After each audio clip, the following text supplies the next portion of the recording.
Welcome to Spiritual as Fuck, Spiritual as fuck. a podcast where we explore everything outside of the ordinary. I'm Liz Volpe. I'm a social entrepreneur, now psychic medium, teacher and mentor, with a huge passion to inspire people to dream big and change the world. I'm Diane Driscoll, a coach, facilitator and speaker. I'm also a psychic intuitive, learning to incorporate my spiritual gifts into my life and business.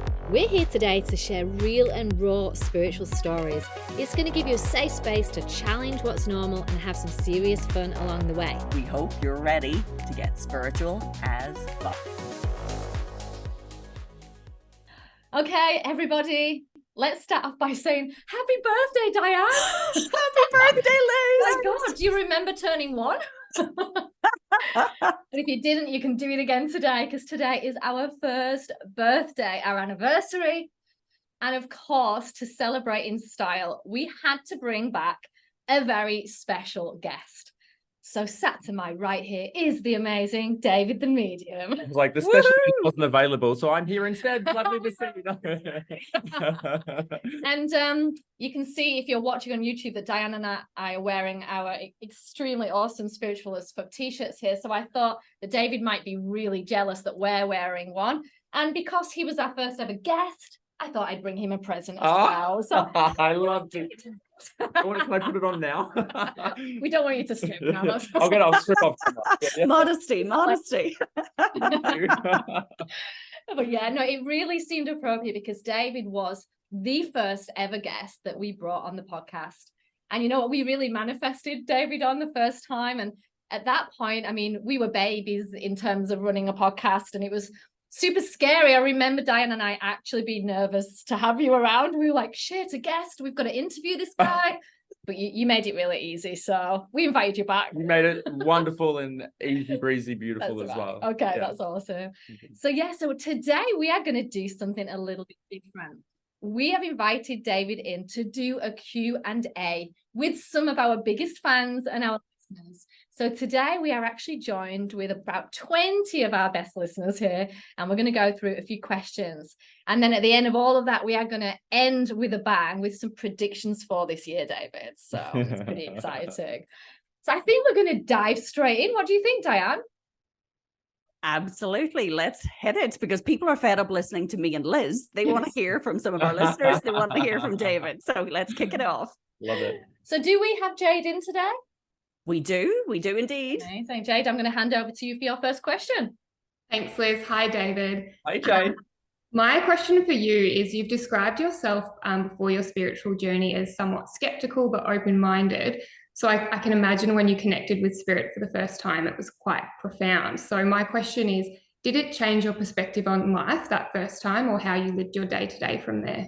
Yeah, such a great question. I mean, for me, I came from a really corporate sort of black and white background. So what I saw is what I saw, and I didn't really have a view of the afterlife. I didn't really have a view of essentially spirituality as a whole, or what necessarily came from it. So to be able to have that connection in that way, and I believe every single person listening and in this whole building can do what I do. Like you well easily could, but it really has sort of changed my perspective. Absolutely, because I sort of have this irrefutable, I can't even say the word, irrefutable. It's a tough one, that one. That word that everyone knows that I'm trying to say. Irrefutable, I'm not even going to try again. Irrefutable. That one. Good job, Diane. Yeah.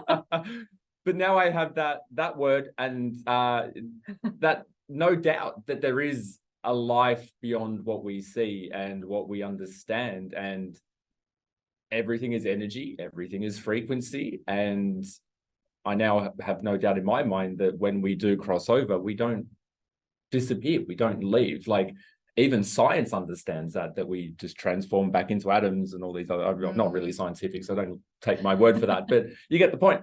So it's been an amazing journey, it really has, and I am excited every day to go to inverted commas work, because what I do isn't work, because I just absolutely love it, and it has changed my whole perspective on everything. So yeah, Feels a bit more magical, I guess, doesn't it? but great word, it really does. It's sort of like, because, and especially coming from that real black and white background, and now to have this open spectrum of different colors. Absolutely, definitely from the government job anyway. Oh God, yeah. A lot more colourful in that. Yeah. Thanks so much, Jade.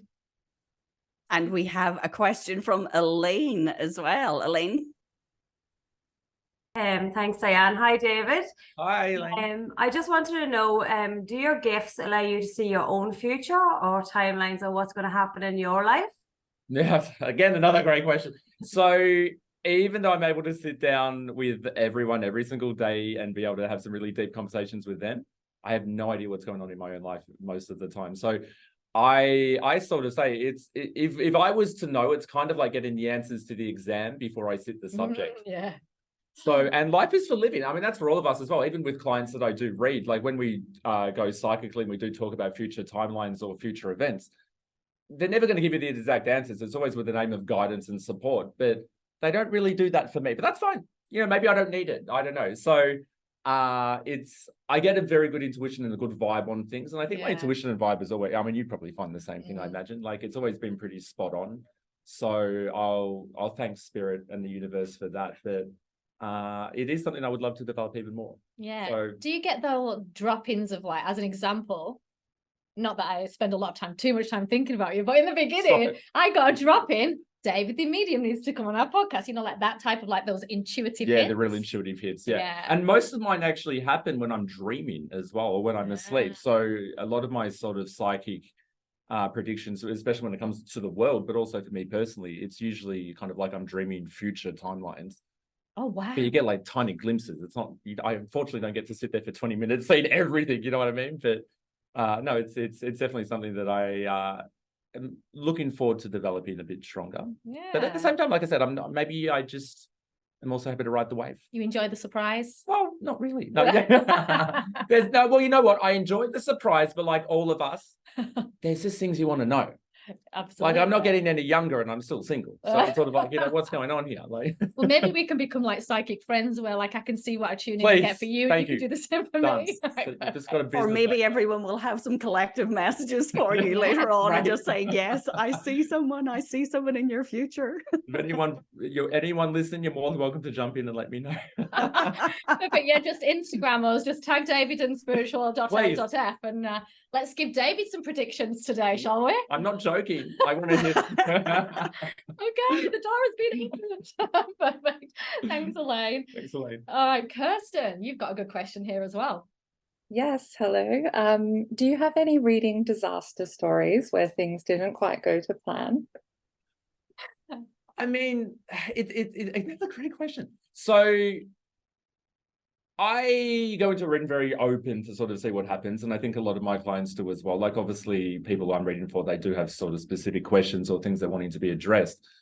Unfortunately, the first thing that really comes to mind was, I mean, this was at the very start of my sort of what I call my full-time career as well. So this is a good sort of 6-7 years ago. But there was a lady who did want to connect with her son. Oh, this is a horrible story. I feel bad. Oh, just share it. But she wanted to connect with her son, and unfortunately, he just didn't come forward clearly. And that's always an absolute disaster for me because it's just like, and I don't know why.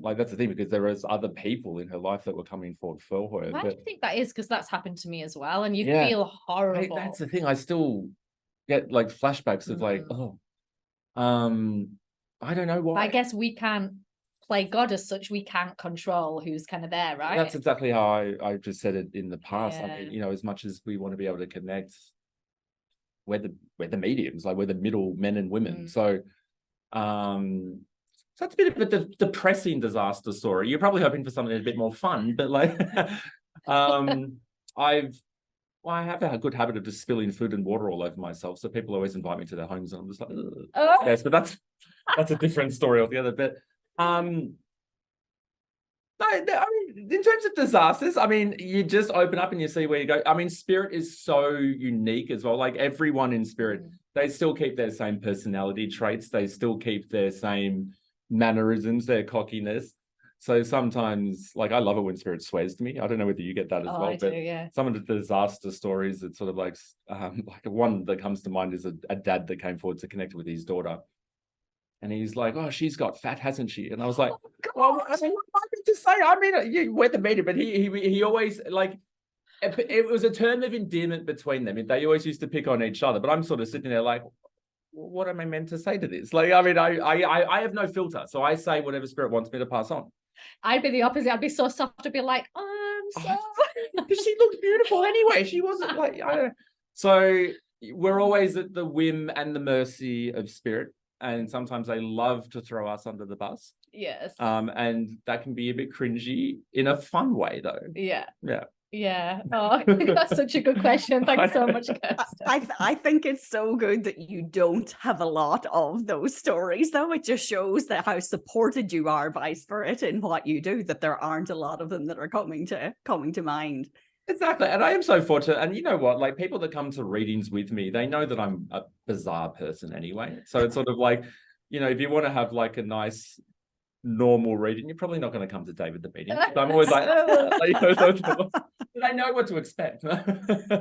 That's true. Well, expect the unexpected, I think. Exactly right. We have another question from Emily. Hi, David. I was interested to know how you feel when someone you know dies, and if your experiences in being able to communicate with people in the spirit world has made you feel more comfortable with death or made you mourn differently. Yeah, what a great question again. I mean, for me, when someone crosses over, I always say, like, irregardless of our understanding or our spiritual belief in any aspect of life, we're still human at the end of the day as well. So, you know, for me, like, I mean, the very first one to come, we're at that age now where we have lost our grandparents. Some of us have unfortunately lost parents. You know, fortunately for me, my parents are earthside, but my grandmother, for me, my maternal grandmother, was like a second mother. Like, she helped raise me with my mum, and it was, you know, I love her to absolute death. Probably the wrong word to use, but I was a medium when she crossed over. I understood my own ability, and I understood the afterlife per se. And I think for all of us, when we lose someone, even for me in that moment, you just instantly go back to just that grief and that deep sadness and that loss, because irregardless of your, as I was saying, irregardless of your understanding or your belief, you love them, they're no longer here. So it has, in that sense, I mean, I definitely grieve the same. For me, I do have that extra layer and level of comfort knowing that they have gone somewhere else, like that they haven't just disappeared, and that's not the end. And it's that it provides me with such a warmth inside that I know without any doubt in my mind that I'm going to be with them again one day. And it's not as though I want to leave the physical world. I love my life. I do plan on living old, but we'll see how that goes, fingers crossed. But I know that inevitably we're all going to be together again. And I also know that they're up there watching over and guiding and looking after us and loving us from afar. And that's not just with my loved ones and me, that's with everyone listening and your loved ones as well. So I never really was afraid of death. And I think part of that came due to my lack of spiritual understanding or lack of high power belief as a child. I really kind of just assumed that when we died, that maybe kind of was it, but not really. So now it's definitely helped my views evolve. So not to the point where I am fearful at all of death. Like I said, I'm not wanting to anytime soon, because I still think in terms of my journey on earth, I've got a lot more that I want to do, and there's still a lot more that I think I can achieve, and in terms of my path and purpose. But I still look forward to the day of, you know, being together again. Exactly. You know, our loss is their reunion as well. So when our loved ones cross over, they're reconnecting with their loved ones as well. As much as we miss them, for them, it's a moment to reconnect with, you know, my grandmother hadn't seen her parents for 50 plus years. You know, that's the thing. So it was a reunion for her. So. And they get to still look over us as well. They get to still watch and be connected to us if they choose to. And, you know, that's exactly right. Because Spirit has said this multiple times in readings, like, it's they get the better end of the deal per se, because, you know, as much as they miss being with us and as much as we miss having them with us, they can still see us all the time. They can still feel us. They can still watch over us and be a part of our life still. It's just not in the way that either of us deserve, because they deserve to be in front of us. We deserve to have them in front of us. So just a question, are you able to see, or have you had visitations in dreams or connection with your grandma? Because obviously it's a bit different when it's you channeling, right? Yeah. Yeah, so I mean, I can't connect with my own loved ones in terms of being able to, see, hear, and feel them like I will for someone that I'm reading. Even before I was a medium, dreams for me were a very big thing. So I had very vivid dreams of my grandfather. My grandmother, I was just talking about her partner, my grandfather. I mean, he passed a good 20 years ago now, but he passed very suddenly. And I'm a very strong believer that when spirit passes very suddenly without having the opportunity to say, goodbye, for want of a better phrase, in the physical world to our loved ones, I think that they do in some ways come forward even stronger in spirit. Like, I mean, the signs that we used to get from my grandfather right after he passed were very specific and very, like, no doubt. That was, as I said, even before I kind of had an understanding of it. I just used to be like, that's him. Maybe it's just me thinking that. But, in hindsight, but I had very vivid dreams of him as well. And again, at the time I thought, oh, maybe it's just wishful thinking. Maybe it's my imagination, but I had that hope that it was him. And now I have no doubt in my mind that it was, because even when I read, and a lot of people listening as well, if you do have dreams of your loved ones, I'm sure, even you ladies both have, when we read, us, my brain waves go into the same level as REM or light sleeping. So essentially I'm consciously wide awake, but my brain will go into the dream state. So, and I'm connecting with spirit there. I just got goosebumps feeling it. Oh my God. I did too. It's like, yeah. So I am essentially consciously wide awake, talking, doing everything when I'm doing a reading, but my brain is asleep. Yeah. And it's like the conscious barriers are gone. Exactly. So that's exactly the same for everyone listening. When you're asleep and you connect with loved ones, it's exactly the same as me reading as a medium. There's such a big message in that, because I think we do dismiss things. So we either have the dream or we have that little moment and we kind of talk ourselves out of it and think, oh, I'm dismissing it because, it probably wasn't, or that's just my imagination. But it is, what if it's not your imagination? Yeah, exactly. And unfortunately, when we all have someone that we love who dies in the physical sense, we are overcome with grief and we are overcome with sadness and all those emotions. And unfortunately, the bittersweet thing is that can actually block connections in some ways, because we're so in that, that heavier sort of frequency and that more dark sort of heavy frequency.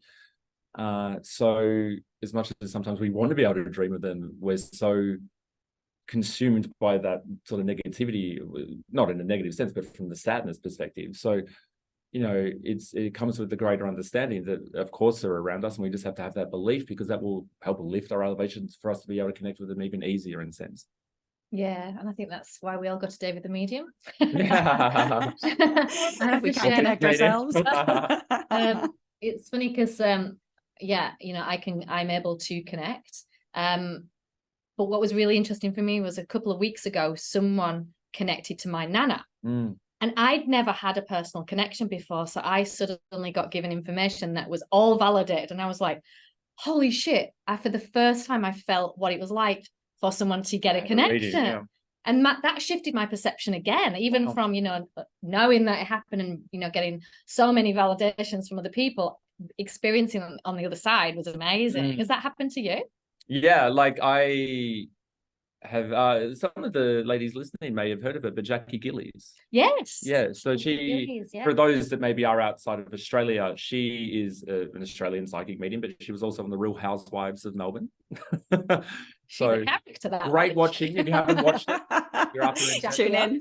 Yeah, but I booked in like everyone else and had a reading with Jackie, and oh my God, I mean, again, floored me, because because like, even though I know what I know, there's still that element of that, like that young man in his 20s who was an obnoxious little bastard. So it's sort of like, so I'm sort of like, wow, we'll see if Jackie talking to the cynic in you. We'll see what Jackie does, but like, you know what I mean? It's like, bro, let go. Like, you know what I mean? But like, in the first 30 seconds, I was looking at Jackie being like, what? Love that. You're bringing that up. And that's the thing, because, I'm so fortunate to be able to do that for other people, and for them to have that experience, and, honored to be able to sit down with them and then to trust me to be able to do it with them. But then to have it done to you, it is a bit like, oh, Yeah, it's like, okay. oh, holy shit, this stuff's real. Yeah, I know, that's literally what it's like. And it's like, it's real for 13 years. Like, it's sort of like, don't be like now, oh, this is It's the what we thing. do every day, but I know, it's like, actually real. I know, I read It's just real because somebody else is doing it. exactly. We Like, always come back to you get that signier sign. Yes. Oh, good question. Thank you. Who are we on to next, Diane? We've got Nadia next. I had a question actually around your mediumship development. And I was wondering if you could go back and give yourself any piece of advice when you were in the early stages of your mediumship development, what would that piece of advice be? oh my gosh, that's a great question again. Wow.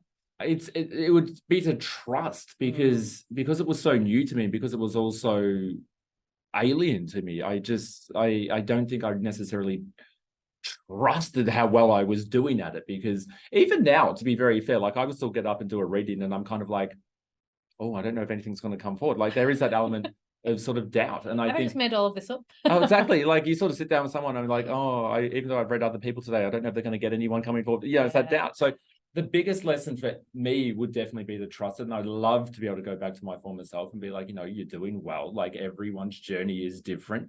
And we're all developing differently as well. And even from a spiritual mediumship perspective, like we've all got strengths, we've all got things that maybe we're not as strong at, something that maybe I can't do that you're amazing at, and vice versa. So I think it's the element of like, you're not racing against anyone else. So you're not in competition with anyone else. We're all running our own game. And it's best is to trust the journey that you're on and the lane that you're in. And I think also imposter syndrome as well. I think it's, oh God, yeah. 100%. Like I think a lot of spiritual people that are working in this field, working inverted commas, we all compare ourselves to other people. And I think, I mean, I know that's widespread amongst every industry. Like, the top real estate agent will think that there's other real estate agents better than them.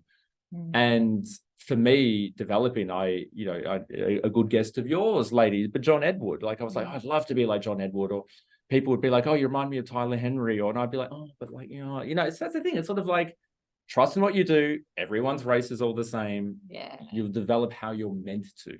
That's the thing. You've really got to park the ego to one side, don't you? Otherwise it kills you. And that really, but it is also the biggest issue I find within the spiritual community is the spiritual ego. It's wild. Like, so yeah, to park that to the side and just be authentic and just trust the journey, 100%. Yeah. And running your own race, I think that is like, I mean, that's true for no matter what you do. It's like whether you're on a spiritual path or not. It's like the minute we start to compare ourselves to other people, it's fine to have people that you think, oh, that's really good and I admire that in that person, but not necessarily trying to completely emulate them or knocking yourself back because you're not there yet or you haven't had the 20 years experience that they have. It's like, give yourself grace for the journey that you're on. Exactly right. I mean, I've even had these conversations with mediums that I've read for that are just beginning. And, I'm honored by it, but they're like, oh, I'd love to be just like you. And I'm like, but be just like you. Yeah. I'm honored that you look at me and, want to do that. But, I'm still developing. I'm still got all my own issues as well that I'm, growing through. Pretty good role model, would it? Well, I mean, I would love to be a role model, but that's the thing. It's great that you can have people like we've all got them, people that you look up to, and I'm so fortunate that people would actually look at me like that. Like, it's bizarre to think about. No, absolutely. So many people. That's the thing that I look at them because I'm like, no, you're authentic. Like you're learning. Like this is great. Like they might look up to me. I'm looking up to you at the same time. So that's what it's all about. And I think the point of there's never actually an end point where like you're going to learn mediumship and then you're a medium, because it's constant learning, constant practice. 100%.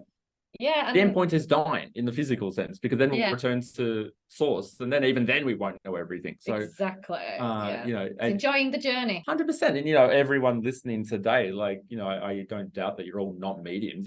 Some of you may obviously have a lot of spiritual ability, but even in your own careers, even in your own lives, like you're on a race, but the only person you're competing against is yourself from yesterday. That's what I say.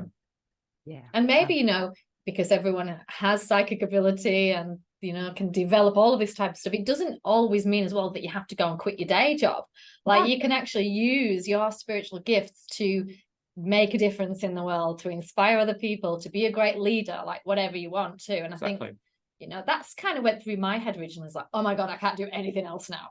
I mean, I was in a bit of a dark night of the soul, so I wasn't. There are people that it is a calling, that this is Yeah, going to for be me, I your don't think I path. had too much choice. Yeah, but- Yeah. We don't need to feel that just because we've started getting the visions or the downloads that, okay, I need to pack everything up and I just need to make this be my priority. And that sense of actually comparing yourself to others. So confession here, like for me, because I'm not a psychic medium, working with Liz, and I'm like, I say that you are, though. why am I doing a podcast called Spiritual as Fuck?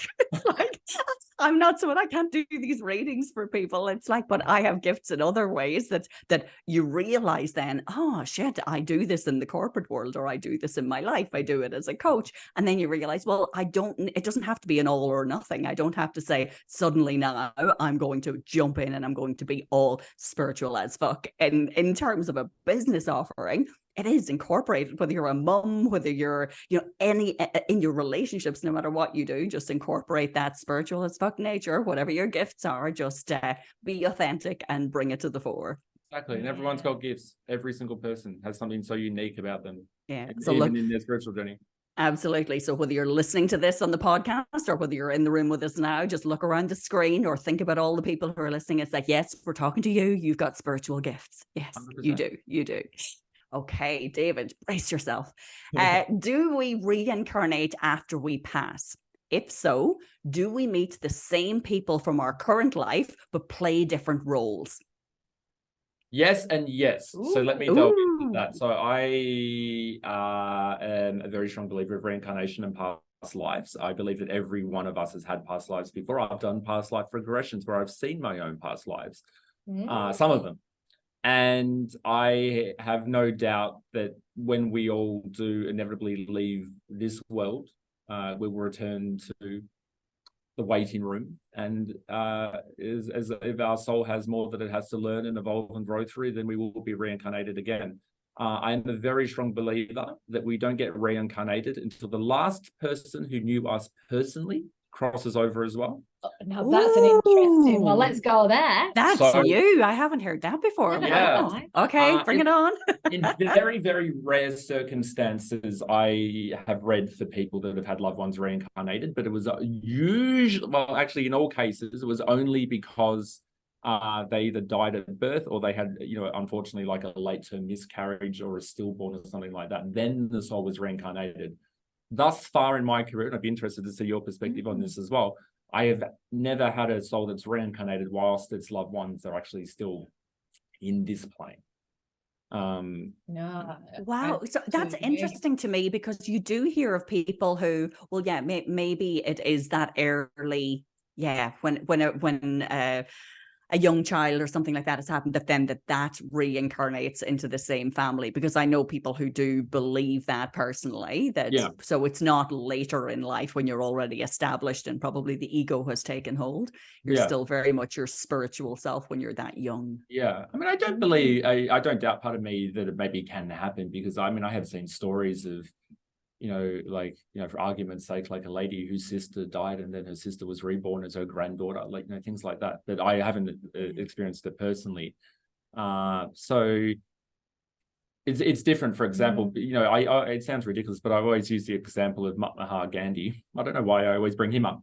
We all know who he is, but none of us knew him personally, and everyone who did know him personally has crossed over as well, because he died a very long time ago. So possibly he's been reincarnated. But Princess Diana, for example, she's still got her children who met her. She's still got her own family. It's not about necessarily connections or friends. It's usually your own circle. So Princess Diana won't be reincarnated for a very long time. And the second part of that question was amazing. What was that part? So the second part was, if so, do we meet the same people? Yeah. So Yeah, so we definitely, in my belief and understanding, we definitely reconnect with the same people in terms of our soul families.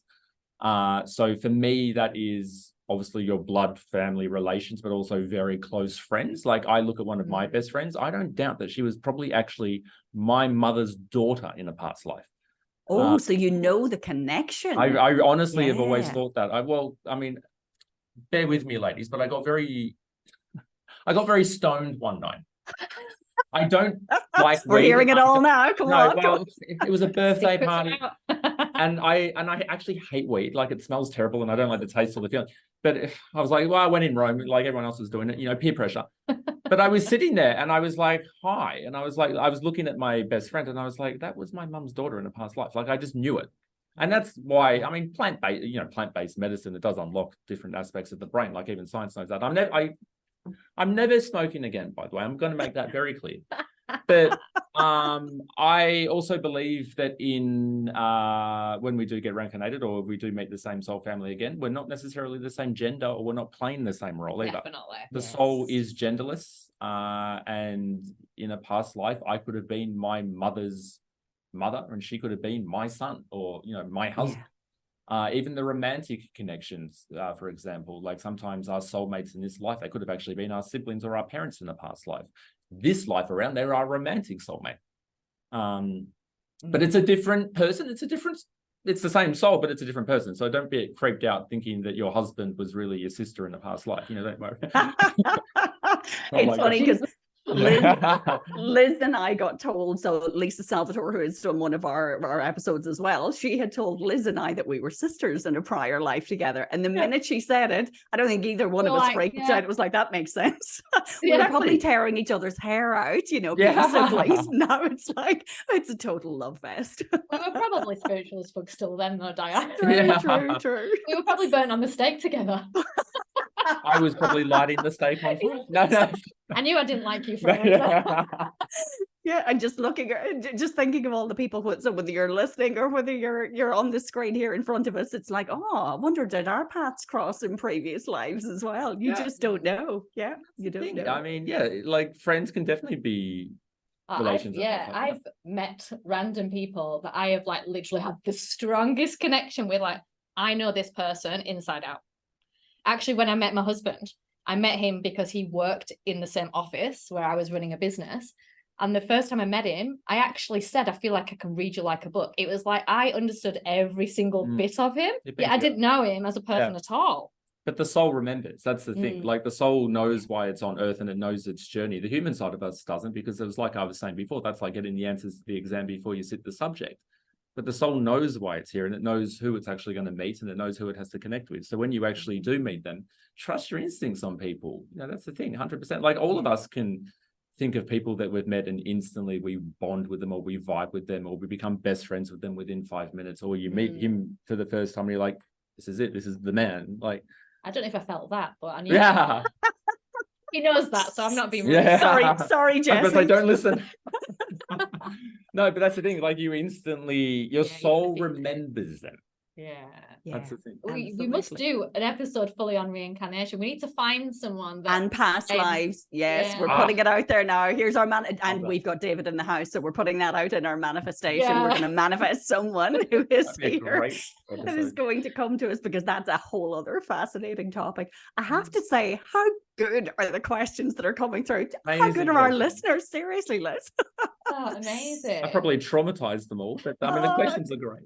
This is so, and I think every question just leads to another 10 questions. So we do have another one here from Danielle. So my question is, what was the first big thing that you predicted, and how did it make you feel?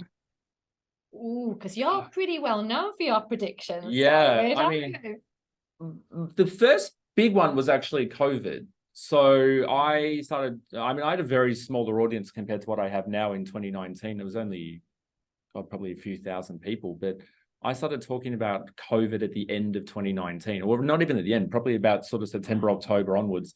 I actually thought it was going to be a world war because I could feel everything changing. And I was like, no, the world is like, we're done with this one. Like, we're literally going to go through chaos and be reborn. Was it scary for you? Oh, yeah. But I was like, well, I've grown through it, I guess. But so the very first big one was COVID. And I didn't say COVID per se, but I was definitely talking about the themes. I was going to be talking about what was happening. You know, this was months before the world started shifting. And then I was fortunate to become very well known during COVID for the predictions that I was making at the time. Like, you know, even saying that there'd be 6 lockdowns in Victoria. For those that aren't in Victoria. Wow. We ended up going through 48 lockdowns. No, 6 lockdowns, not 48. It felt like 48. 48. Oh my God. Even really silly things. Like I predicted the day Disneyland would close, and I predicted that Boris Johnson was going to get it, the King was going to get it. I mean, admittedly, everyone on the planet's basically had it anyway. But do you go into meditation to get to purposely ask for predictions, or are they just come in? Well, both, to be very fair. So a lot with COVID was actually going into a meditative state. So for those of you listening or in the room with us today, you may know the Stephen King book/movie called The Stand. Oh, I've never watched it. Oh, fabulous movie. The one from the mid-90s, amazing movie. But essentially it is about a virus that escapes a medical facility in America. And within a month, 99.98% of the world's population has been killed by it. I'm getting goosebumps even talking about that. But when at the very start, when I was predicting COVID, and then once COVID actually started making news, I would go into dreams or meditations and I would see the beginning of the Stand movie with the virus escaping the medical facility and killing everyone. And that's when I'm getting goosebumps even talking about it, because I honestly believed at the start of the pandemic that 1/5 of the world's population was probably about to die. Holy shit. So the feeling of going into that, I'm like, oh, here we go. And even the original death rate when it started hitting the West before the virus mutated in April, it really kind of was killing about 20% of people it was infecting. So I was like, oh, here we go. That's kind of when you want to turn the tap off on those predictions. Absolutely. So, was there tell me anything anymore. else, David, that really stood out as, here's something big that, even if you couldn't figure out exactly what it was in the beginning? Well, how controversial do we want to get, ladies? Oh, bring it. Hey, this is spiritual as fuck. We're all about the renegades. We're all about breaking rules. Yeah, so I did a lot of, and some of my longer term followers will definitely know this, I did a lot of predictions around the 2020 American election, the presidential election. And I've made it very clear, and I've still got the videos on my Instagram, that Donald Trump was going to win.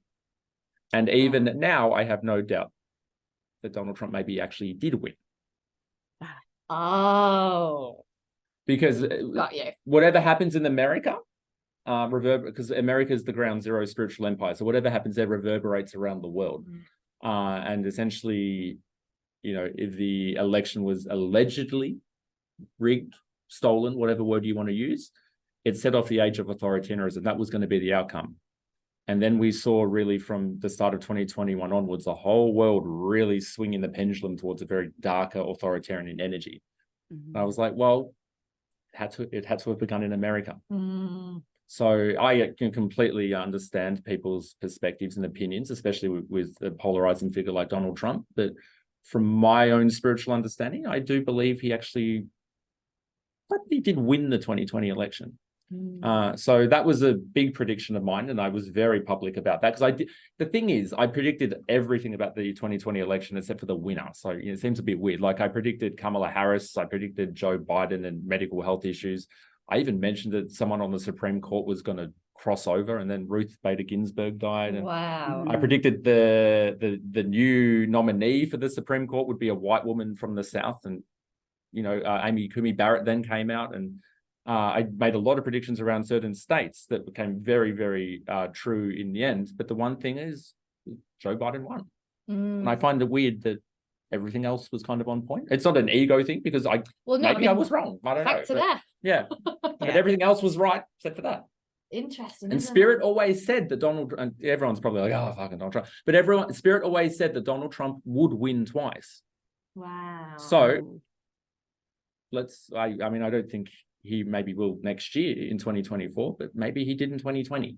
He did in 2016. So that's one, obviously, like tick that box off. But that's interesting. Do you know what I love about you, David, is that you really back yourself when you get these predictions, because I've received predictions and I will keep them buried away. I'm too scared to get onto Instagram and start going, this is going to happen, and I guess that's where the ego gets in the way. And there's been the odd thing that I'll throw out, like Collingwood are going to win, and it happened, and I'm like, I should really throw more of these thoughts out, Especially with fun things like that. She put on a bet, never mind. I did. I actually thought about putting some money from that. Spirit probably wasn't too happy about that. No, well, they let you do it. They're not unhappy about it. Things like that. I mean, the other one was the devastating war in Ukraine. Like I could see that happening, a good 8-9 months before that begun. The bear and the Ukrainian flag. So I predicted that. The one that I find very interesting, and I'd be interested to see your perspective of this as well, Liz, was the current Israeli-Palestinian conflict. As always, that area of the world has always been a very special interest of mine, from a child onwards. And That's I interesting. studied counterterrorism. I worked in that kind of field as well. Yeah. And I've been very sort of involved in that area. Like, I've even been to Israel, I've been to Palestine, even, a good sort of 10 plus years ago now. Did not see that conflict coming at all. I mean, I definitely not. Nothing came to me on that. And I don't know, I haven't seen, there may have been mediums that maybe did predict it, or psychics that did predict it, but I haven't actually seen anything. And for something that devastating to happen, and the impact that it's now had, and even the social impact it's had around the world, of it. but none of us not to be able to see it, I find that even very fascinating. Yeah. Especially because you've got love it, that area. Yeah, exactly. Yes, you're tuned into it, or you have an association with it, an affinity for it. So a lot of the things that you've said are all like big and disasters, or like major change. That's just the world. My little bubble. Look at my balloons. If you wanted happiness, you should have come to me in 2019. All right. All out of happiness now. But do you ever get anything that is like a little bit more fun or frivolous, or that is a good news story? Now, I'm not putting you in the kind of good news I know reporter slot. But you? I predicted a lot around the royal family. I always find the royal family to be really fun, and everyone. I mean, whether you love them or you hate them, you've got some interest in them either way. That's the thing. Yeah. So a lot of predictions around Charles and the Queen. God rest her soul, and there's a lot of fun things as well.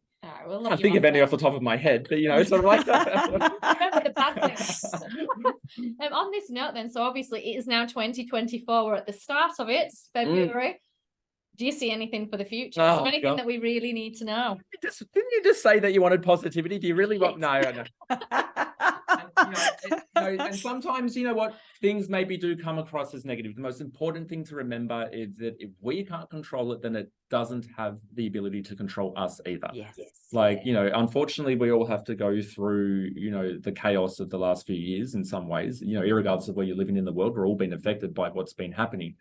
We can't control it. So it's about adaptation, it's about learning, and it's about living through it. But to then head into 2024, I mean, it's a very chaotic year again, unfortunately. And does that, and what I say when I say something like that as well, what I want everyone to reflect on, if we had 2020 written down as a book and we read 2020, we would all be like, what the hell? I mean, you wouldn't believe it. You wouldn't believe it. And it would be the most horrible book to be reading. And unfortunately, some of us have been devastated by COVID, not only, unfortunately losing loved ones to the virus, but also the impact that it had.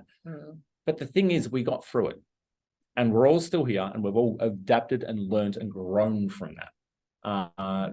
Some of us maybe still have PTSD from it, to be very fair, but we got through it. So when I say for 2024, for example, that it may not be a rainbows and butterflies kind of year, it doesn't mean that we're all not going to get through it again.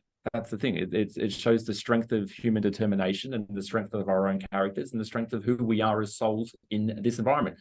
The most important thing to remember is that we all actually did choose to be here right now as well. Your soul chose to be in this plane, on this planet, through these events, because it's everything that you're gaining and learning from it. So be honored that you're doing it, to be very fair. So when we're talking about, I feel like you're setting us up. I know. Yeah. Let's go. He's framing the conversation. Rip the Band-Aid off, David. Rip the Band-Aid off. Give it to us straight. To even touch base on what we were talking about before with the American election, everything that happens in America does reverberate around the world. Now, America, again, has history has always shown, even before its general election, the world goes chaotic, especially America. So unfortunately for America, I will make the prediction that America will, in 2024, will probably have the toughest year of its history as a modern nation. I got goosebumps even when I said that's validation from spirit. I think there will be, unfortunately, a very sort of dark energy occurring in the spiritual empire. Unfortunately, I don't doubt that we'll probably see the return of mass casualty terrorism in the West as well.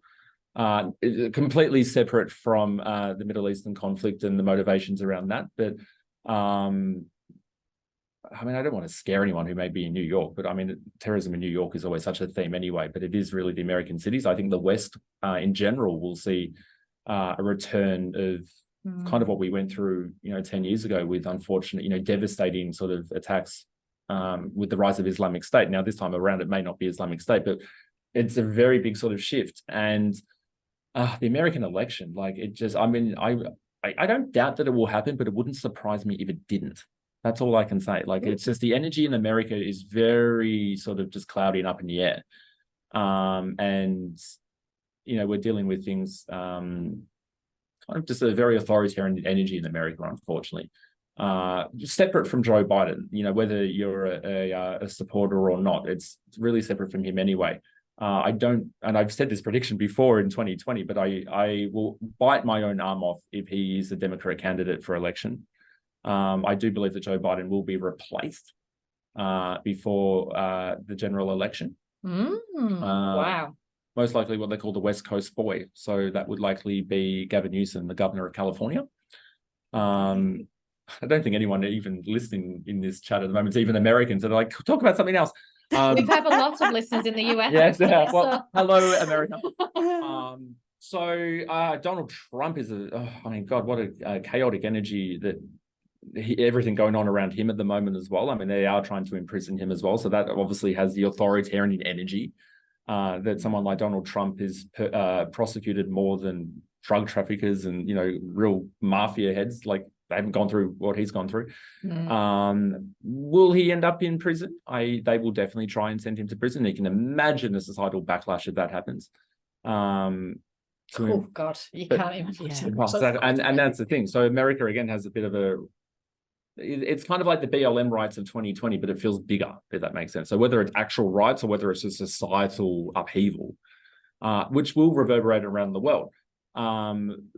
A lot of my longer term followers, and I think maybe even we've talked about this before, maybe on the podcast or even privately. Are you going to talk about the royals again here? No. Oh. Well, the Eastern royals, the rise of the dragon. So the rise of the dragon is a very big spiritual theme that I predicted in the beginnings of 2019, actually. So the rise of the dragon represents the rise of modern China. And next year, the dragon has been rising since 2019. Unfortunately, it coincided with also, COVID, which begun in 2019 as well. Begun in 2019. We dealt with it in 2020, but it begun in 2019. The dragon finishes rising next year. So as of 2024, the dragon is risen. It also happens to be the zodiac year of the dragon. Through the Russian-Ukrainian conflict, even through the current Middle Eastern conflict, my attention has always been on China still. I think China really sort of steps into its power in some ways, and the impact that will have on the world could be quite interesting. Watch this space. So especially for those of us in Australia as well, because we obviously have a very close connection with China in terms of not only business, but a lot of Chinese Australians living here, and it'll be a very interesting energy if China not necessarily goes hostile, but maybe steps into its power a bit more. I've made the prediction multiple times over the years that China will inevitably retake Taiwan by military force. Could that happen next year?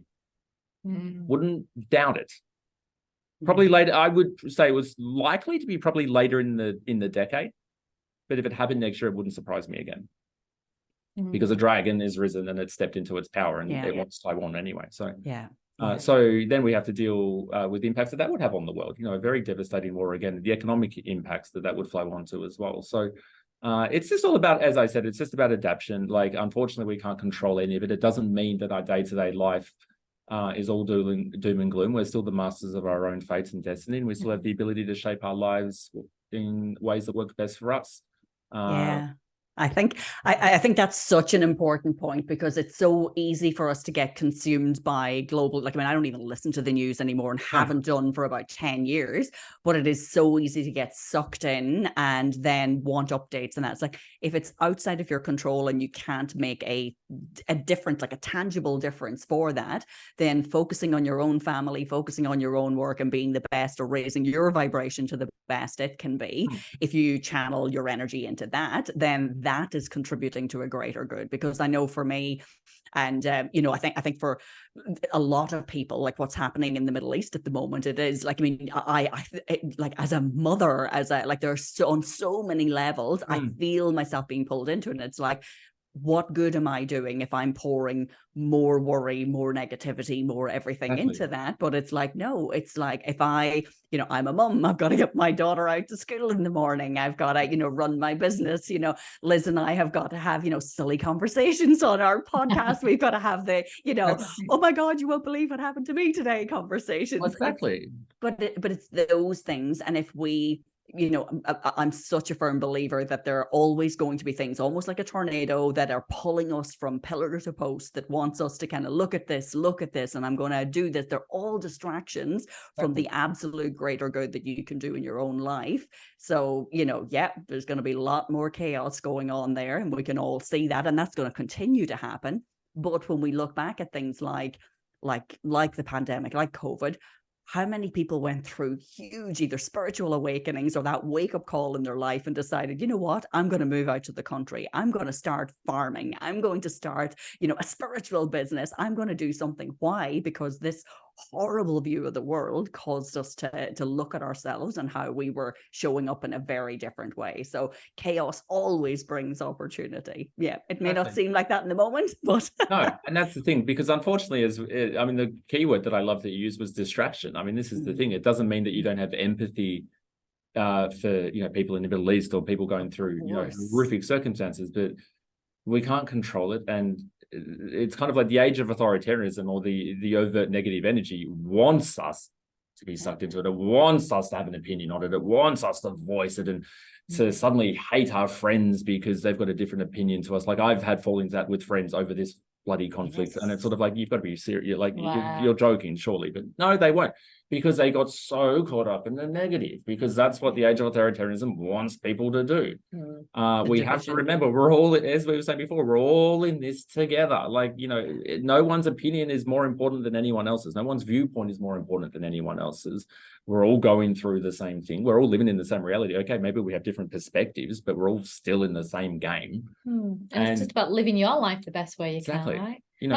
That's why, just moving on to kind of you again, that's why I love what you do with the whole topic on manifestation, because we're all sat here right now, and it's early year, and we know, and lots of us will have had those similar energies on the year, like, and it's so bad when you get stuck on that. But bringing it back to ourselves and what our life looks like, and manifesting like the best possible situation for ourselves.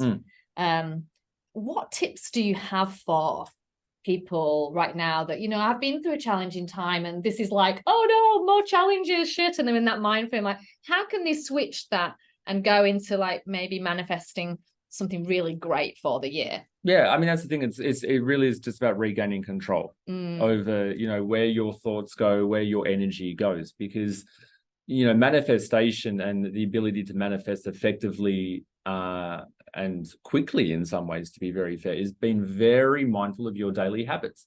Like, where is your energy going? Where is your frequency? Paying attention to your thoughts, your actions, and like I said, your frequency. Like, if you're feeling like shit, or you're feeling really weighed down, or really stressed or anxious, that's okay, because those are human emotions, and you're a human. Like, it's okay to feel whatever you feel, but work out what the trigger point is if you're dealing with negative emotions. Like, why are you feeling that way? Is that something that maybe you could let go of, because maybe it is having power over you that it shouldn't have, because unfortunately we've allowed it to without even realizing. So it's about really addressing the root causes and the foundational beginnings of sort of heavier, darker emotions, working on clearing that, being very mindful of your daily habits, as I said. So, paying attention to what you're consuming, even globally. what you're eating, what you're drinking. Are you going for walks in nature? Are you actually getting fresh air? Have you had daylight on your skin in the past week? And the more that you focus on raising your own vibration and raising your own frequency in a positive way by cutting out negativity or things that don't serve you, well, it's like tuning in a radio station. Suddenly you're going to a higher radio station, and that positive energy and that higher frequency allows you to be able to bring in everything to you even more aligned than it otherwise would have been, and quicker as well. So the important thing for every single person to remember as well, like the main parts of our lives and the main events in our lives are essentially pre-written. As I was saying before, life is, we come here because the soul has to learn things. Life is classroom for the soul. I've always said that. So when we're coming here, and we do have the ability of free will, of course, as well, but what the free will is the path that we choose to take to whatever is essentially fated for us. So if you are going to start a good business, if you are going to meet the love of your life or have real big upgrades in terms of, jobs or travel, living, then essentially it is pre-written. Manifestation helps you align with it to make it even better than it otherwise could be. Because the fated parts are really a foundational level, but it's also up to us to then create that extra level that's not pre-written. So do you believe that gets you there faster as well? It does, yeah. The timelines are very fluid on a lot of things. Like, for example, if you're wanting to meet the love of your life, like if you're going to meet them, you're going to meet them anyway, irregardless necessarily of what you're manifesting around them. Manifestation is just an energetic connection. So it's kind of like, you've got to imagine when you're manifesting, you're fishing, you're throwing the hook out into the ocean. You're letting all the energies be attracted to it. You're going to get the right one to grab it, then you're going to draw it back in. You're going to catch the fish quicker if you put the fishing line out there. You can wait for the fish to come to the shore, and eventually the lake might dry and the fish might come to the shore. Or you can go fish for it. Not that I'm advocating fishing. Love it. David, And I guess David, you need to tell us some of the examples from your manifestation sessions that you're doing, your online sessions. I would love, because I know I see them on social media all the time, some of the wins that people who have joined in on these, that it just shows you the power of what's possible. Exactly. And the most important thing to remember as well, when you're manifesting financial abundance, that you can literally bring in things that maybe otherwise wouldn't happen, for example. So, we had one real cool younger girl who won $10,000 at bingo. It wasn't, I know, like, who wins money at bingo? You know what I mean? But that wasn't necessarily pre-fated, because $10,000 is an amazing amount, but it's not life-changing. So the universe wouldn't have thrown it out there. She literally drew that into her because she was manifesting financial abundance. We had a lovely lady from Werribee down here in Melbourne who won the Fifi, Fev and Nick $50,000 radio prize on Fox down here. And told everybody it was because she was on his session. That was the one I remember seeing. I was like, that. Thanks for the plug. Brittany from Werribee. Wow. No, lovely girl as well. I actually got to read her mother as well. Her mother's beautiful. Oh, wow. There was one lovely, this one's actually one of the best ones. There was a lovely, I won't mention names because she wanted to stay private, but there was a lovely girl who wanted to manifest sort of happiness for her father, because he was in his mid-70s and he just felt a bit disconnected and he didn't have anything that really to kind of feel like that he could look forward to. And she goes, no, I wanted to bring things in for him. And she made him sit down in the class, I think, or something like that. He won a $2 million prize. So, my God. So it was one of those home lotteries where he got to choose a $2 million house in Queensland or cash. Now, that may have been pre-fated, to be very fair, but she bought it in for him maybe quicker or otherwise in different aspects to maybe how he ever would have found that. Okay, so if anybody wants to manifest financial abundance, David's your guy. It's by missing David's next 20 minutes to manifest. And, the thing is as well, it's not just about money. I mean, money is great, but money doesn't control us. Like, money just represents freedom and opportunity. So you can manifest freedom and opportunity in the form of currency. Money is a currency. Currency is current. Current is energy. Money is energy. So you can easily bring that into you. There's enough money out there for everyone, unfortunately. Some of us just don't have it, unfortunately. But it's not just about money. As I was saying, like, people have manifested amazing job opportunities. And, there's been people that have been like, I just want to hear about this job. Like, I applied 6 months ago. Like, why have I not heard anything? Like, they're not interviewing. They'll manifest that night. They'll get the call the following morning.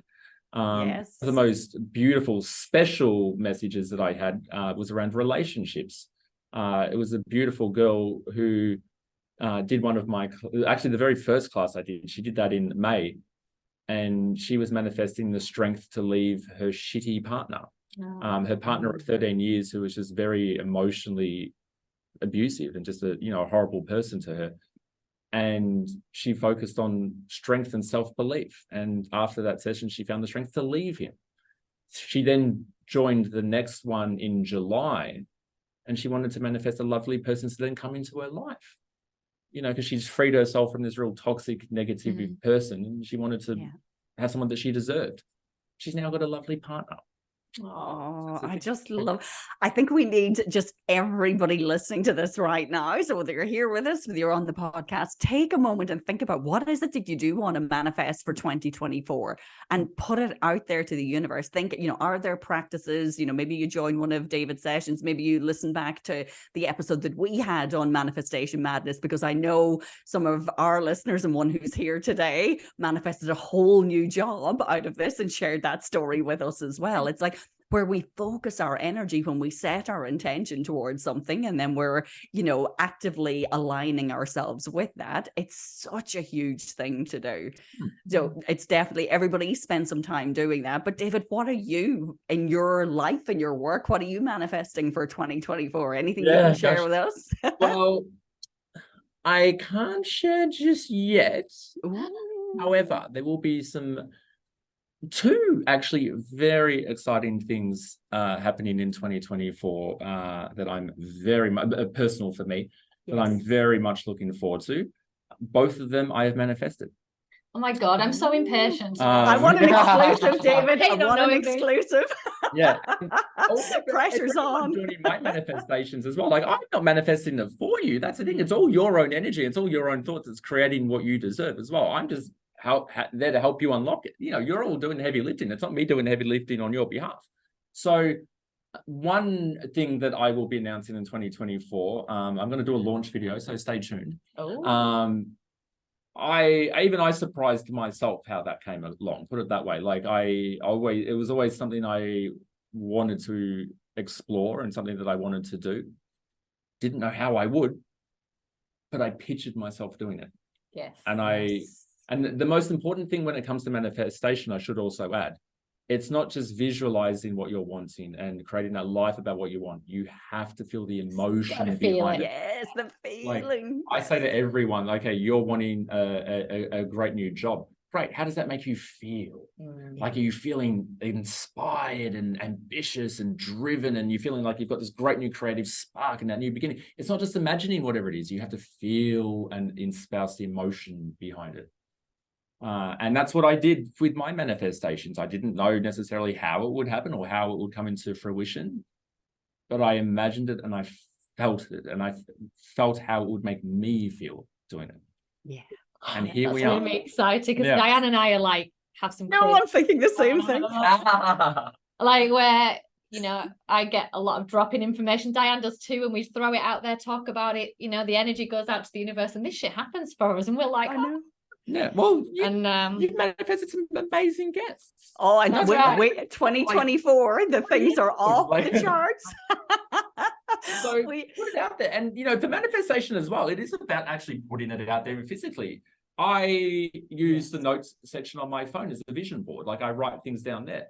I have a friend of mine who screenshots things online and has like a folder on her phone that's like her digital vision board. Like, don't just tell the universe what you're wanting, show them what you're wanting as well, and feel it at the same time. You've got to show you mean business, is what I always say. Absolutely. You don't need to know the details of how it's all going to happen. You don't need the map and directions, just the feeling, the vision, put it out there. And don't nibble around the edges. Go big. I always visualize the phone call of me calling Diane, because they're always the same, like, a second, you're not going to believe what happened. And she's like, every day. I think we need to move the camera to face the hallway. There's some very good-looking men working in this building. I mean, Just by the way, well, there maybe you're manifesting. You're drawing that in now, David. My mum calls me a border collie because I just can't pay attention. I'm always looking around.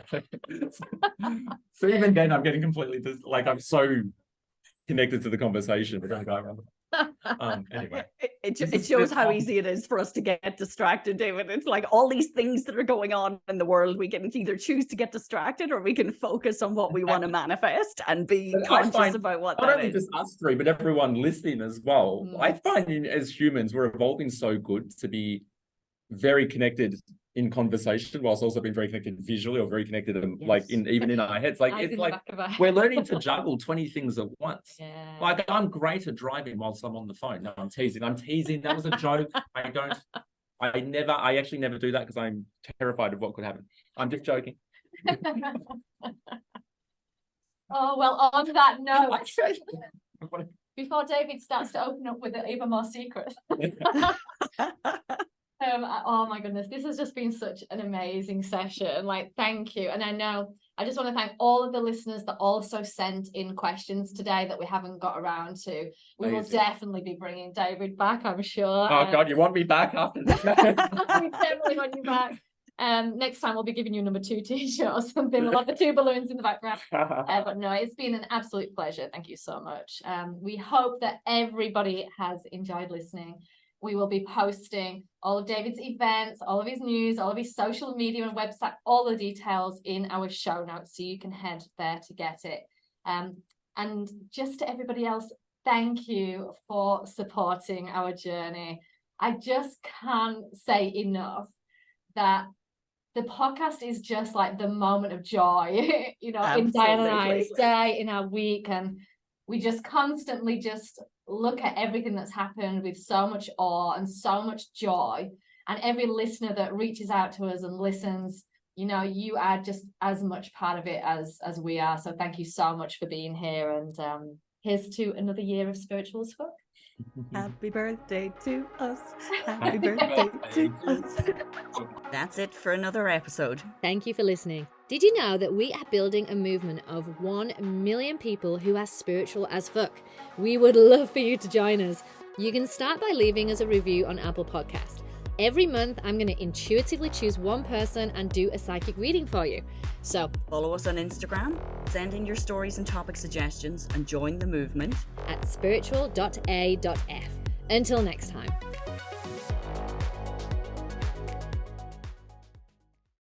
This is a Guide Your Light Network production, creating podcasts with purpose.